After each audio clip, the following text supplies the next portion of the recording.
Colonel Packer, who has a number of things here that he has collected, and we're going to let him talk about that. I asked him a while ago, I said, how did you get that name, Colonel Packer? And he told me that, you know, he has this part right here, and he used to have long hair. And some of his friends thought he looked sort of like Mr. Sanders, yeah. Colonel Sanders. So, well, tell us about your interest. How did you get interested in history and artifacts and so forth? Well, I've been interested in history ever since I was in grammar school. And I started hunting arrowheads down Eastham Hill when my aunt picked up one out of the cotton patch and gave it to me. And that started me with that. How old were you then? 10 years old. 10 years old. See, that shows you something, folks. A lot of times a child's interest starts very young, and by one person giving you that arrowhead has impacted your life for the rest of your life. That's pretty important, I think. We all need to think about that. Yeah, around kids. A little boy here in town, I just gave his mother a frame of arrowheads and some self and chip axes because she wanted him. He was interested in it. Right. I gave them to her so she could give them to him for Christmas. Fantastic. Fantastic. So that's what we need to do. For the deaf kids, say, well, you start now. Tell me what you want, John. Age. What? Many, I recommend that you start now. If you're 10. Yeah, well, all right. Yeah, a lot of students out there are going to want to do this. We're going to show students at Georgia School for the Deaf some artifacts. We're going to show them some fossils. You collect fossils too? Yeah. Collect fossils also. So how did you get interested in fossils? I just started picking them up in the flatwoods and found a lot of trilobites down there. Did you really? Yeah. Oh boy, now that's pretty exciting. Trilobites are fairly rare in this part of the country. Let me, for our viewers out there, Eastham Hills is over towards Cedartown, Georgia, close to the Alabama line.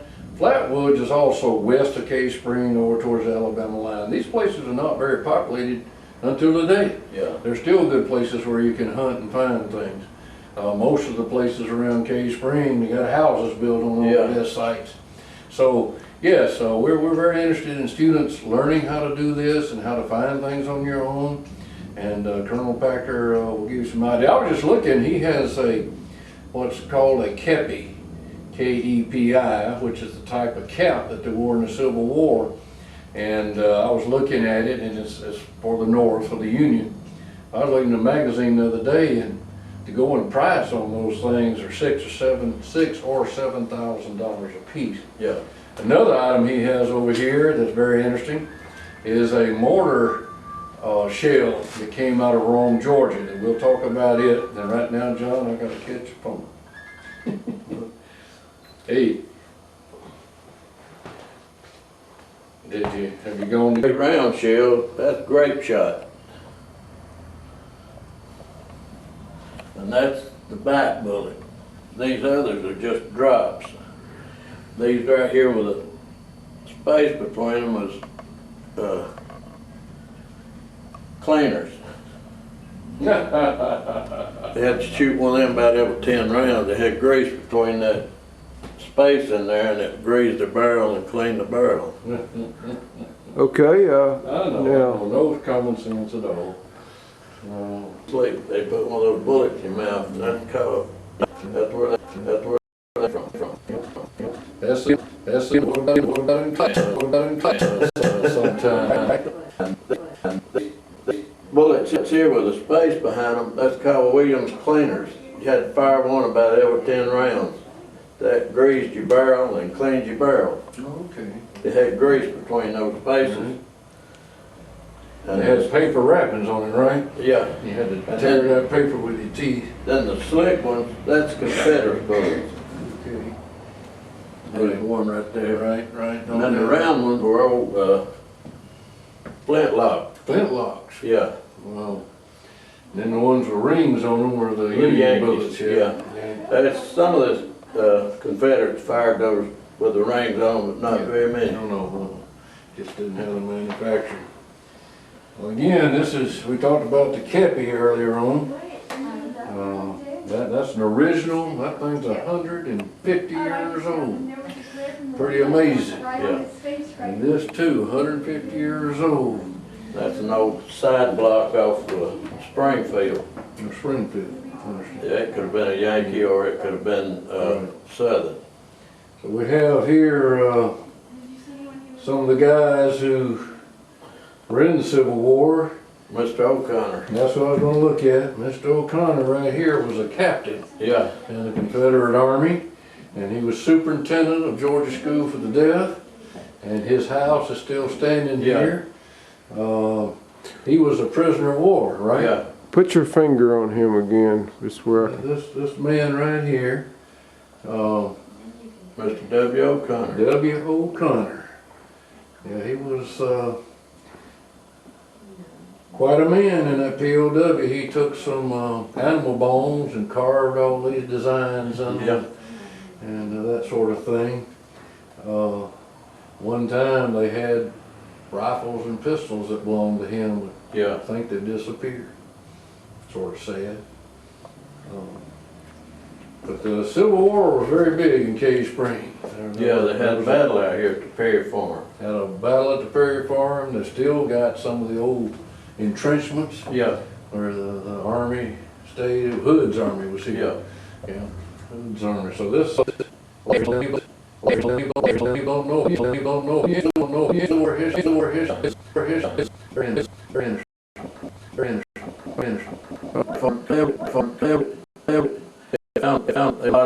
Soldiers buried in that ditch. He found a lot of gun parts. That used to belong to my father-in-law, Arnold Looney. Yeah. Yeah, I spent some time up there in that field finding Indian artifacts. Yeah. I found a lot of Indian Yeah, I artifacts. got- Up here from Eufaula, Alabama to eat lunch with his daughter. And if I don't go, we're in You'd be in trouble. I'm in, yeah. So what are we gonna do, John? This one? They sure will. I've got 3 there, and then I think a couple over there. Golly. That's pretty And I've got impressive. the pot, I think those were cut out of it at home. Really? Yeah, it's just flattened, and they cut little strips Yeah, out, and it comes from the same place. How about that? And these are 2 thimbles, Yeah? and they got 2 Dutch beads in them that were still in them thimbles when I How found them. about that? Amazing. What are these things with the holes in them? That's game stones, but they're made out of broke pieces of pottery is all it is. What's these great big old pieces of flint? Went by 7s. They counted everything in 7s. And there we got a place called Bird Point Island, it's Hog Island. And the Indian would take 7 of them, it depending on how high up in the tribe you was, whether they threw 7 or 14 or 28 on your grave. Oh, really? Yeah, Okay, and that's all they were for. okay. Looks like some of these are quartz. Is that quartz? Yeah, that's quartz. I've got a crystal quartz one over here somewhere. Yeah, most of them made out of flint, looks like. Yeah. Some out of slate, maybe. That's Alabama Church, Fort Payne Church. Fort Payne Church. This is a tube pipe here. I walked back probably 40 times thinking it was a handle off a fishing rod. Yeah. And I picked it up and I was going to throw it in the water to keep them going back. And it's made out of steel tie. It's a tube pipe, Steel medicine tie. pipe. Soapstone, steel tie, soapstone. Pretty interesting. A lot of soapstone up around Chatsworth, Georgia. Yeah. So they traded, the Indians would trade. Oh, they traded it everywhere. So they would take the steel type from Chatsworth, come down here, trade that for something else. Yeah. They'd take back up there. Yes. Okay. And I'll tell you why. The mounds around here don't have doors on them. Right. That's South American Right. temple. Right. This was found on the Yellow River and the mound. When I started hunting down there, that mound was over here high. Now it ain't that high. And this come out of that mound. So I'm satisfied. That they traded this, so the Creeks will traded with somebody Well, from they come Mexico. up from Mexico. Well, that's true, that's true. The Creeks did. Yeah, they migrated. Yeah, they migrated. That's right. That's right. This right here, Cherokee migrated down from up north. north, yeah, Yeah. Iroquois and the Muscogee. This is all come out of a shaman Oh, from really? the grave. It come out of a mound. Right, right. So a shaman was, some people call them witch doctors, but that was Medicine doctor. medicine man or whatever. This come over to there, well, this is the pipe, it's 14 inches tall. Gee whiz. And it's Cherokee because they the stem come out the front. Yeah. When they made a pipe, it's always facing you when you Oh, smoke. really? Okay. It's a ceremonial pipe. Comes from a dairy. So what are all these? All right. These two statues come out of Carter's Lake. Oh, really? This is a paleo cooking pot. That's before the Indians even know what clay was. Yeah. That's probably 10, 12,000 years old, even up to 14,000. And we're gonna talk about paleo in class, so we'll know what you're talking about, paleo. These two pots here come out from over at Spout Springs. I've got one more. It's Really? just about wore out. They were traded to the Indians by the Spanish. Yeah, because that's a strange looking stone there. Yeah, that's volcanic ash. Volcanic ash, so it had to come from South Yeah. America somewhere. And this back here is grinding stone. Right?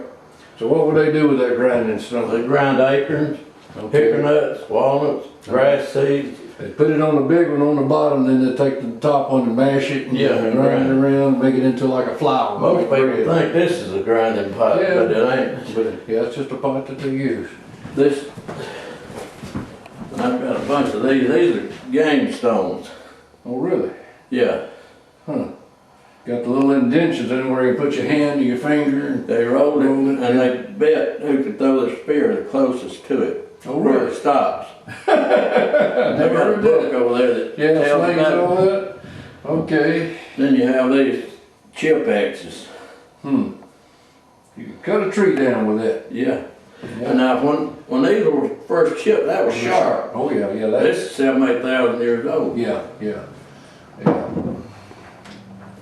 This is a matay and a nutcracker. See that indentation? Mhm. How smooth that is? Mm-hmm. They used it to grind with too. Okay.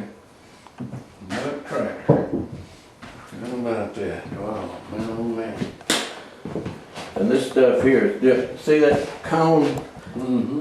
They use that when you die. They put that over your eyes. Really now? Yeah, that's still. Which one is that? Hematite.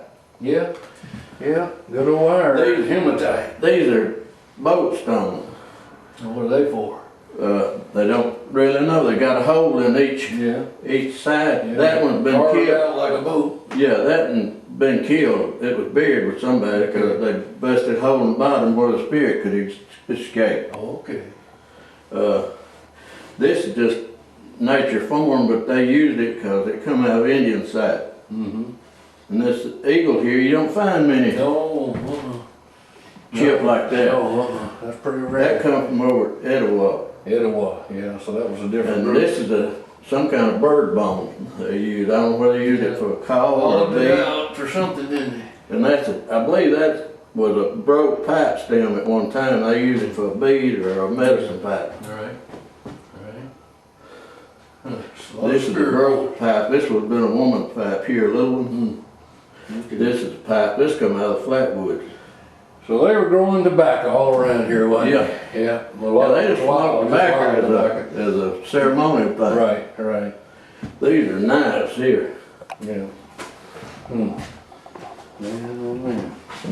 All these are drills. They drill soapstone or wood. They had a drill with a bow on it. Had a string Yeah, I on can there. show you one over there. I've got the complete drill, Yeah. except for the bow and the string. How it works. Okay. All right. Pretty interesting. There's a beautiful right here. That's some Yeah, those have been used for knives or ceremonial. real craftsmanship. I told you I had that's That's where Pure quartz, yeah. Yeah, that's Wow. crystal clear teardrop. That's worth $1,000. I bet. They're rare. So what are the little round pieces here? Oh yeah, yeah, yeah. I know what a gorget is. It's Yeah, like that's a piece of jewelry that. Yeah. A what? Sale. They could either use it, put a handle on it, use it like an axe, or Oh, they okay. use Okay. it to, Plant seeds with. or yeah. Cultivate. So what about this one here? It's shaped sort of funny. Right, and that's the stunner. A stud. I don't know what they use them for, but if our head break, I guess they use it for scrape because they chip it Well- off with a sharp edge. Yeah, see, I've seen something like that, like when they were cleaning the deer skin. Yeah, It'd scrape off the Yeah. meat or something like that. these points in this shape here, that's the Mississippian period. Okay. Mississippian period. We'll talk about the Mississippian period. Now I've got a book it's on the King side over here on Big Cedar, where Big Cedar runs into the Coosa River, across the river. Right, yeah. That's King side. Yeah. And I got a book, it just come out in 2008. Oh, really? Huh. This, you was talking about over Coosa River. I think it's 324 graves they excavated. 324 graves, Indian graves, right here, not far, less than 10 miles from Cave Yeah. Spring. Yeah.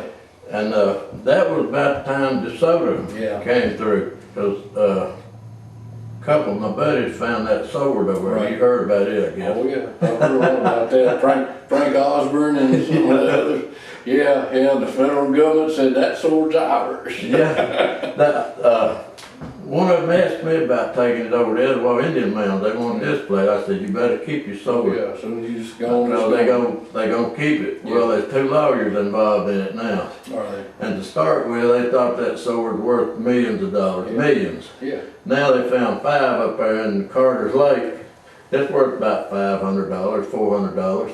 Now, do you think that's from the DeSoto time? His Oh, trip? yeah, Or yeah. do you think it's that? That's where these statues come from. Yeah. There was 3 of those statues. 2 of my buddies was up there, and the people that were doing the excavating, it was, they was running out of time. They told us, come on in here and dig with us. Well, they dug those 3 statues up. I bought those 2 for $200 a piece. Oh, man, oh, man. Well, I the wish I'd have been there. next week I was gonna buy the other one. Yeah. Well, there's a guy come over from South Carolina, paid him $2,000 Well, that's for hard to this. say, yeah. And then they wanted to whoop me because I didn't. Well, that'll teach them not to know the value. Won't it? Yeah. Oh, yeah. So what's this big stone? All right, that's what they use to dig with. That's Yeah. sort of a chip axe, but they Right. use it till it's just about smooth. Right, right. And this is More bird copper airhead. Right. These are, now they're talking about fossils. This is a fossil, but they used it for beads. It's a crinoid stem. Oh, yeah. How about that? The crown Right, stem. Oh, that's interesting. The crown Right here stem. is a crinoid stem bud for it bloom. So I used to find those. I lived over there where Sam's is. When I was a boy, Yeah. I'd walk out into the garden. You'd pick up crinoid stems every day. Now this is hollow, and they use this for beads. Yeah. You don't have any fish points in here anywhere, do you? Fish point. Yeah, they made a special, had extra barbs on it. Well, it'd be double barb, wouldn't it? That's They what- just have one barb on one side. I've got Is that what some it is? somewhere, yeah. Yeah, but they can take bows Right and arrows here, and right hunt fish. Yeah, there's one just got a barb on But one usually side. it'll come back further, Yeah. but that's what they fish with. Yeah. And that's a crinoid stem right there. Right there. There's that right there. That's a perfect one there. Yeah. Yeah, you could fish That's the with one that I'm one. looking for. Yeah, you could fish with that one. Yeah. Now this is a handmade bead made by the Indians, and this is a button from the 1700s. Hmm. Most of this stuff I think comes from probably where there was used to be a fort down here. You know where the Alabama Queen is? Yeah. The restaurant, you know where the restaurant is. Yeah. Across there's a bridge that goes out there. Mhm. Well, Yeah. on that side of the creek, I believe used to be a Trading post or trading post. Yeah. 'Cause that's where most all these Yeah. buttons and beads Yeah. come from, and these Yeah. copper airheads. Don't tell them what was up there, Rome, where the Usadal and Etowah ran into Coosa, but it's all been, It's gone now. it's all There used gone. to be a big old mound there, Oh, really? Where was Yeah. it? right there in the forts of the Oh, really? Etowah and And Usadal, Ustinala. there was a man. Yeah, big mound. And they Is there a book excavated in on all the this? 1890s, 1880s, 1890s. And they said there was some blades coming out of there that long. And all that stuff's gone. They don't nobody know where it went to. Oh, man, did not know that. Then, you know Miss Circlefoot? Yeah, well, I know. I've been knowing her for a long time. She's fighting them now because of the Ross house up there. They wanted to tear it down. Oh, man. See, old Ross owned all that land for Yeah, I know. them. Yeah. And She they wanted to Cherokee tear that and house she- down. Yeah, well, see, they tore down the, you was talking about the foundry a while ago that made the cannon and the Noble House. They Yeah. tore it down Yeah, to build a parking lot. yeah. I mean, That's that crazy. couldn't happen anywhere else in the world except right here in Georgia. No appreciation for history. Yeah. The Noble House. I mean, what a historical house. And then They tore another one down out there when they built that bridge over this. But guys, I gotta get out of here. You are an idiot. Into this stuff. I'm like John, we probably need to get a map. Ed, what we need. See, this is a drill right here. Yeah. Now I've got